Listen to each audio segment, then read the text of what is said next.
Hi, and in this video I want to talk about my experiences of Games Workshop, the company. So I am anyone who's sort of followed this channel for a little while on the Warhammer stuff knows I played Warhammer Fantasy Battle a long time ago, over 10 years ago, and got into it quite competitively, and then had a huge break over 10 years, as I've just said, and I've come back into it. I've come back into it at the right time, when Age of Sigmar has actually been sensibly designed by the looks of it. Certainly from the few games I've been playing, it looks like the sort of game I can well get into. Yes, I miss Fantasy Battle, but actually, although there are some aspects of Fantasy Battle that I miss and I think could have worked in Age of Sigmar, I like other aspects of Age of Sigmar as well. However, and this isn't to do with the game system I think is very good, and I can well understand how some people may have been turned off the game in its original format. That didn't look so good at all. But what are my experiences of Games Workshop, the company? Now, there's a few things here.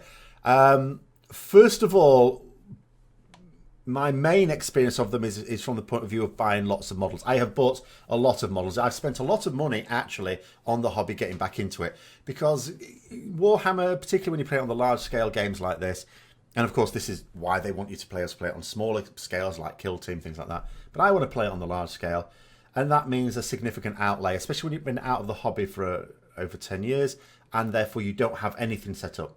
So first things first, I was going to need some models, but when I got the models, that's not enough. I'm going to need some tools to be able to assemble them. I'm going to need paints and brushes. I needed a painted area. I didn't want to just set up on a kitchen table, which some do, and that's fine, and that's great. So this is money I didn't have to spend, but I did. So I created myself a painting station over there. So it's a permanent desk, all set up, portable DVD player to watch stuff while I'm painting.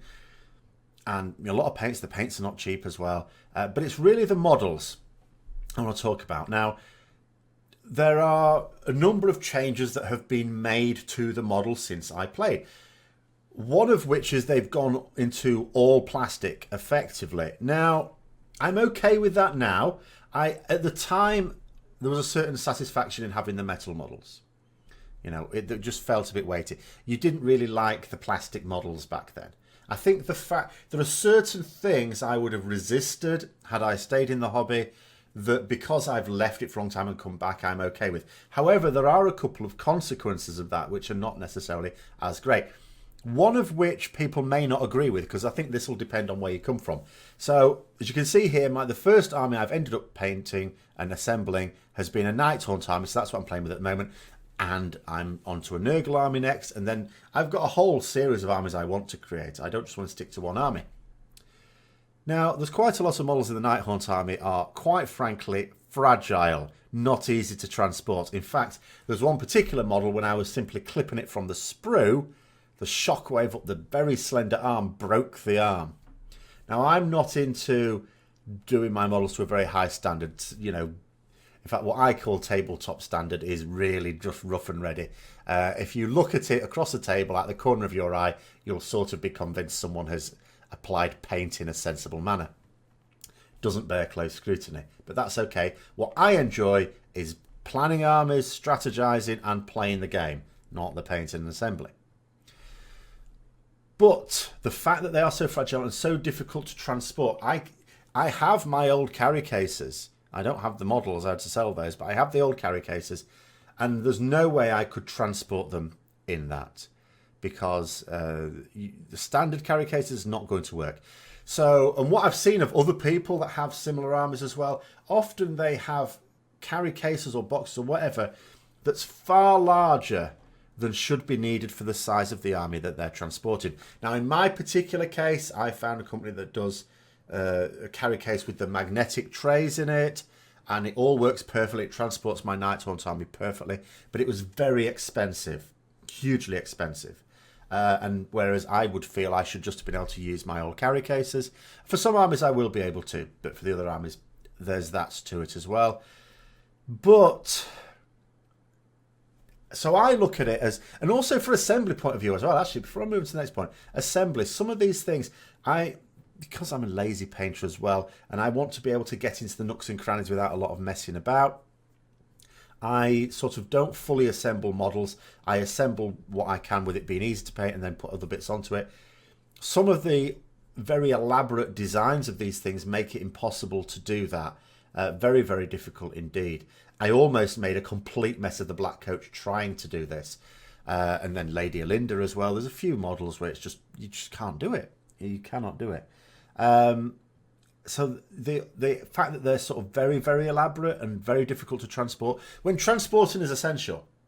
Ultimately, if you're going to play a game, someone's got to transport models. Yes, okay, if you have a partner or you live with someone for whatever, on other basis, and they both play, yes, you can play each other and you don't have to transport your models very far, but you're still going to want to play other people.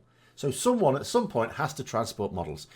And that doesn't seem to be a primary concern of the people who are designing them. Now, as I said, some people disagree with that. Some people, the more artistic people, may appreciate the very ornate models we've got now, in more dynamic poses than they ever used to be, and they may like that. So I'm not going to say that's a massive criticism. Just from my point of view, that's really awkward. But what I think is, and I think what everyone would agree with, and I'm going to use a few examples here, in terms of buying the models, they are already super expensive. I would say if you designed an army, not deliberate on the cheap, if you designed an army, as I always have, an army that's going to be competitive and that works well together, coordinates well, and you could actually use it competitively, I would say, on average, it could vary. About, when I was last playing, £200 would get you a 2,000 point army, thereabouts.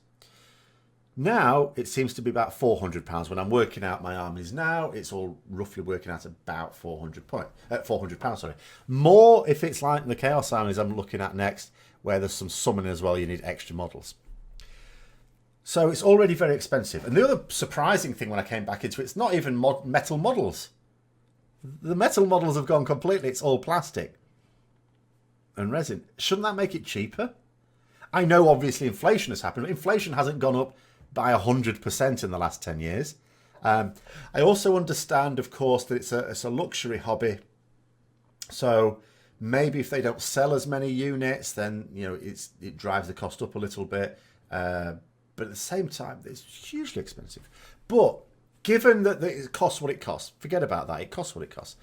There are some areas where I query. I'm going to start off with the most petty areas that I have an issue with. But I have a very, very minor issue, and I'm going to scale it up to the point where I have a massive issue with it. So, at the first hit, so looking at Nurgle, Feculent, Nalmors, the forest things you can get one of these for £17.50. Or you can buy them as a pack of 3. But it costs exactly the same as 3 lots of 1. So why does this set exist? Now, I always query this because whenever you make a multi-pack set, people assume the reason you make multi-pack sets is to offer a little discount. It's getting you to buy more than you might need. Oh, it's cheaper. Maybe I'll need 3 eventually.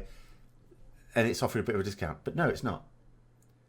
It's not offering them any cheaper at all. So why is it doing it? Now, some people will say, well, people should work it out for themselves, divide the cost by 3 and realise it's just the same as that. Yeah, sure. But they know that many won't. And this is what, some shops do. And it's not good from, I know consumer groups frown on this when supermarkets do it. If the multi-pack buy is no cheaper than buying the individual ones, then it's basically trying to deceive some people. So I have an issue with that. But I only have a minor issue with that because, as I say, anyone who is paying attention, and I'd be someone who is paying attention, isn't going to get caught out by that. I'm not going to overspend on that. So then we go up to the next step up. Again, really minor. The starter case. Now, I got this set, the starter chaos set. Very happy with it. Considering that I want virtually all the models in here, I wanted a set of 5 Chaos Knights. And Chaos Knights, if I was to buy them as actual Chaos Knights, you can only buy them as a box of 10, which I have an issue with because the minimum size unit is 5. So if I only need 5 and I have to buy a set of 10, that's just charging me twice as much. Your Chaos Sorcerer, okay, I don't think I'm going to use that, but I'm going to use the Chariot, I'm going to use the Chaos Warriors. I want a set of 10. But it comes with 12 Chaos Warriors. Can't use 12. So it's supplying me, and I know this will be historical. I know this is probably because at the time this sprue was designed, because some of these models are quite old now, it just designed like that to be able to give you what was legal at the time, because in Warhammer Fantasy Battle, you had minimum sizes for units, but you could get extra and you just paid the points. Whereas in Age of Sigmar, they come in multiples, they come in blocks. But my issue on this one is, Why haven't they designed it then in Age of Sigmar to be able to get like blocks of 12 or something? It just seems a bit weird. But it's petty. I'm not going to have I wouldn't have a major issue with this because it still represents good value. Even, you know, and I don't just mean it's way cheaper than getting all these things separately. It is way cheaper. But it actually represents decent value, I think. Something like this is a nice core. And for £50, I'm not going to complain about that. That's okay. But still, it's just the fact that someone new to the hobby, and let's say they had never played it before, never sort of, they just get into it and think this is weird. You know, I've got 12 Chaos Warriors, but the rules only allow me to use 10. And I am only talking, of course, at this point about match play. I ignore completely the old Age of Sigmar idea that just dump a box full of models on the table, spread them around and play with that. Because that was that's a ridiculous idea. I am only from the point of view of proper match play, which shouldn't even be a word. It should just be the normal games. Yes, all right, narrative has its use and things like that as well. Great, no problem. But it should be the idea of dumping models and just playing with what you got. That should have the special name, not the points against a set number of points armies. That should be the standard. Anything else should be a special type of game. So that would just be confusing, the fact that you can't legally field the whole thing. But again, very minor. On to slightly less minor now. So these Dreadblade Harrows, these are or Dreadblade something. I forgot what Harrows. That's it. These are hero classes in the Nighthaunt army. You could get one of these as a hero, but the box comes as 2. You can't get one on its own. It's 2. Now, of course, it's possible someone might want 2 in their army. It's possible you could take 2. You could legally take 2, which is why it's a little bit further down the list. But at the same time, it's quite likely, I would suggest, that if someone wants to include these in their army, they only want to include 1. But they are having to buy 2. So they are literally having to pay twice as much because 1 effectively will go to waste. Or they, in the spirit of being efficient with their money, if they can't afford to be too lavish with it, will try and come up with an army that includes 2, which may not be as strong as their original plan. And that's also disappointed. Or, of course, try and find someone else who also wants 1 and you go halves on it. But for reasons I'm going to talk about later, Games Workshop don't help in that regard either. Next one. Now we're starting to get a little bit more serious, I feel. I think this one is like an issue that is no longer petty. So, one of the hero characters I'll be wanting to get for my Nurgle army is a Lord of Afflictions. Okay, this is the set. Now, there's a little chappie in the background. That is a Blight Lord. Okay, Blight Lords can be fielded in units, in blocks of 2. So you can have a unit of 2 Blight Lords, or you could have 4 or 6 or 8, or you could have 2 units of 2, that sort of thing. They come in multiples of 2. But it also comes in a box of 2. So if I want to get Blight Lords, I will get them as a block of 2. So I buy, which I have done, by the way, you know, this fella, right, Lord of Afflictions, and the Blight Lords box. I have my 2 Blight Lords, and I have my Lord of Afflictions. And I have an extra Blight Lords model, which I can't legally field, because the list does not allow me to add 1 to it. It goes in multiples of 2. I have 0 use for that model. I cannot use it. Again, the only way it could possibly ever come to use is, well, maybe someone who's into their painting wants to try out a different colour scheme, doesn't quite like it. They've effectively got a throwaway one, but that's still an expensive throwaway one, because I'm taking it that these models effectively would be £20 each, because the Blight Lords box costs £40 for 2, and this costs £40 for the 2 models. And I know sometimes they might jack up the price of a character, but the Blight Lord effectively has a price per model of 20 because the 2 Blight Lords cost £40. So I'm spending an extra £20 for this model that I cannot use. The only way would be is if someone else was collecting a Nurgle army, they wanted a thing, and we pulled ours together, and one of us agreed to buy the spare one off the other, and then we had our 2 without overspending. But again, that requires you to find someone else who wants it. Otherwise, the model is going to waste. Or you put it on eBay, sure. But again, that's not something I want to do. Again, it's not something I should have to do. From Games Workshop's point of view, they should be able to supply me what I want. And again, this is where it's moved massively on from how it used to be. How it used to be when I last played games, if I wanted a single bit from a component of something, as long as it wasn't a bit of a plastic on a sprue, if it was a metal piece or something like that, I could order it. If I wanted a plastic sprue, just one sprue of something, I could order it, add a code. You can't do that now. Now they've shove a load of extra stuff in that you can't even use. And I don't think that's very good. And then the worst offender of all, which is the first thing I bought, of course, the Age of Sigmar box set, which was actually the first thing I bought. This is something that's setting you up to say, right, here you go. Here's your starter set for Age of Sigmar. Now, sure, it comes with a special set of rules to allow you to play, to face these two off against each other. Okay. But it should also represent a core unit to be able to use and add to make an army out of. But it doesn't. It includes models in here that you will never be able to field in a match play game. Now, this applies with the Stormcast a little bit, but I'm less familiar with those than the Nighthaunt. So I'll explain with the Nighthaunt 2 key units. So the Glaive Wraith Stalkers, it comes with 5 of those. Now, when you're playing match play, and again, I don't like the fact it's got a special name, because that should be the standard. They come in multiples of 4.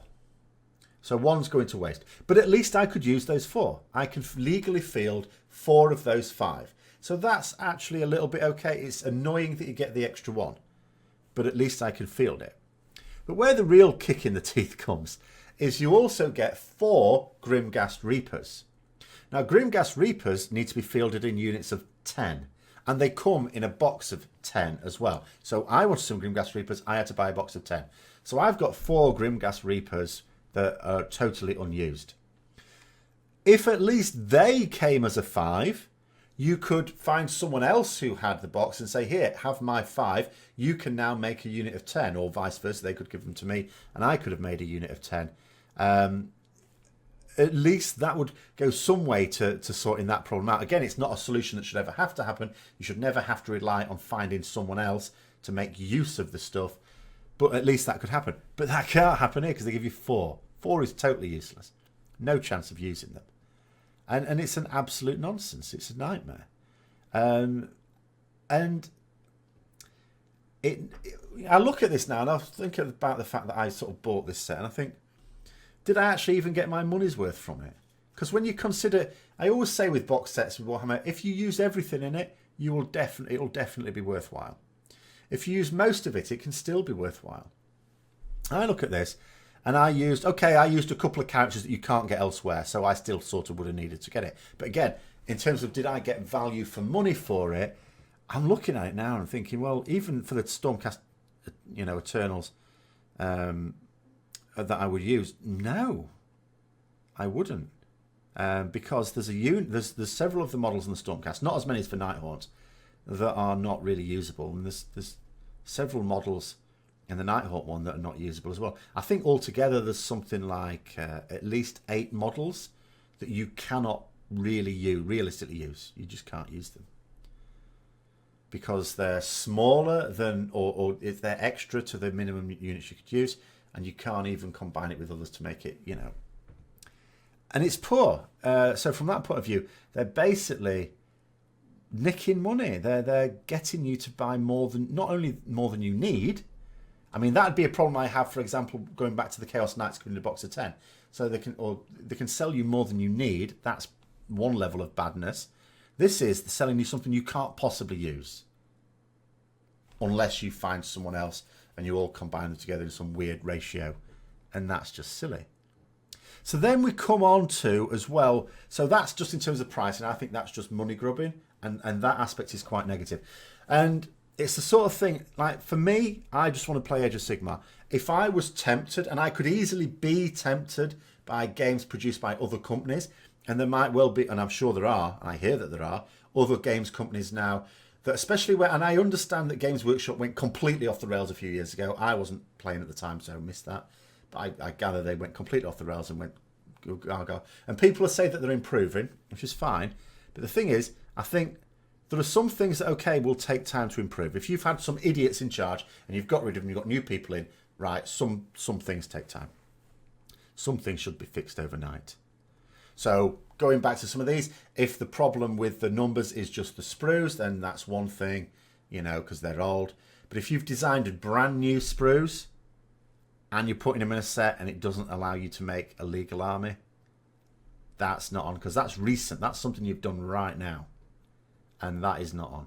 Or if you're supplying sprues that you know people are not going to be able to use, again, that's not on.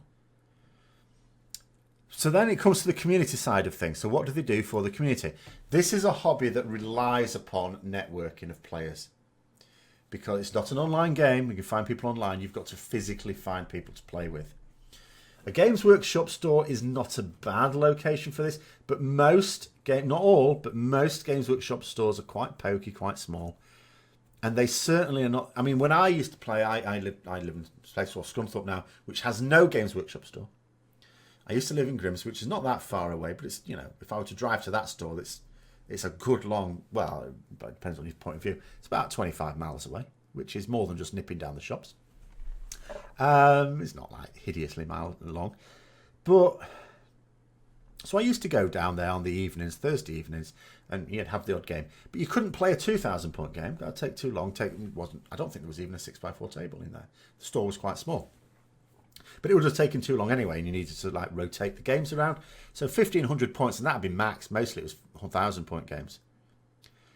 But what if you're in an area that doesn't even have that? They need to sort of network people together, and they don't. I mean, I've had a look at this, and there's no real attempt to do this. So let's say where I am now, and I'm getting into it, and I'm thinking, right, I really want to play, and I want to play 2,000 point games. How are Games Workshop helping me to link up with other people? They're not. They're not helping me at all. So I could easily then go, okay, well, I can't actually find people to play with. I'm going to stop the hobby. And I'm someone who's spending a lot on this game, and I'm planning on spending more.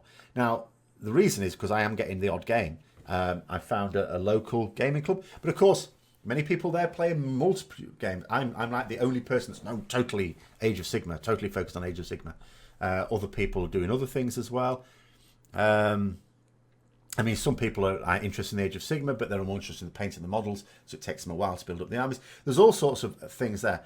But what there isn't is already a hardcore of 2,000 point competitive gamers, which would be ideal for me. And there might be in the area. It might be that there are people in the area like that, and they've come to this gaming club, found that there are others like that. And we've just each individually gone to this club and gone, well, there's no one like that. I'm not getting what I need. Well, I mean, at least I am, because I'm enjoying getting into it and playing the 1,000 point game, so I go along. But what I'll really want to do is to get into some tournaments, at least to get those. But it would be nice to be able to play some of those larger games with people to get myself ready. But then it comes to the tournaments as well. So I know they've done them. They've had them this year. So I'm looking, okay, so when are they for next year? Because it's nearly the end of the year now. Can I find a calendar of events for next year? No. They have a calendar of events. It's just they haven't done it. It only has the events for the rest of this year, which is not very much now. And that's another thing, like at Warhammer World, which is their flagship store in Nottingham. And this was quite important. Now, I have noticed there's a lot of Saturdays when they close it down for special events. Okay, that's fine. They do that now and then. And you know, they'll sort of advertise that a little bit. But there were some people from the club actually planned to go down the Saturday just gone, and then found that Games Workshop had shut it down for an event. But it's not one they'd advertised. They hadn't said. So people had like made plans to go down there. They'd put everything else off to go down. And that's a much longer car journey than me just going to Grimsby, I'll tell you. And no, just shut. Sorry. Oh, didn't we tell you? Oh, I'm sorry about that. And that's one of those things, again, you fix overnight. Just telling the community about things. The very least, you should tell the community about things you're doing. But again, you have to accept that Games Workshop, because Games Workshop cannot provide the facilities for people to play. Of course, I understand this. It's not cheap to be able to rent out stores, and you know, but they need to have the. It's not like someone that can go completely online with their selling stuff, because they need the stores to be able to get players in to help them play. It's not an easy hobby to get into. It's not a cheap hobby to just pick up. Age of Sigma, if you want to get into that and you want to get into it individually on your own without any help, completely independently, you have got to buy some models, you know, and if you're like me and just going to paint them really quickly and build up an army, it's going to be quite a lot. You're spending on models quite quickly. You're going to need a lot of paints, a variety of paints. They're not cheap either. You're going to need the tools. You're going to need some way to transport your models. And if there's nowhere in the area for you to be able to play, you're going to need to set up your own battle table and scenery and all the rest of it. It's a lot of money, front loaded. After that, yes, you can buy units at a time, paint it in your own time, and keep doing that. I would still say it's not a cheap hobby, but at least once you've got yourself set up like I have now, it's more manageable. But that initial startup is not at all, which is why, and of course, although they bring out games where you only need a few models to start with, some people enjoy them, all right, great, but for me, it's not really where it's at. But you've got to, you've got to have stores where you can introduce people to it. People are not really going to pick this up independently without that. It's just too much of an outlay to begin with. But they don't really help beyond that. So if the store can't service you, either because there isn't one, or just because it's not large enough for you to be able to say, oh, can I book a table and play a 2,000 point game with this person, then, which you can't in most stores, they're not helping those players connect. And these are players, especially the ones who want to play the larger games, who are going to be spending the most money, potentially. But why would they if they can't get the games? Like, I'm pretty committed to it. I'm going to get back into it. And as I say, there are people who are interested in Age of Sigmar at the local gaming club, at least. There is at least that. But if that hadn't have existed, where would that leave me right now? It would actually leave me in the position of thinking, right, this has failed before it's even begun, or having to make long distances to go to other Games Workshop stores. At least 25-mile journeys to be able to go down and maybe get a game.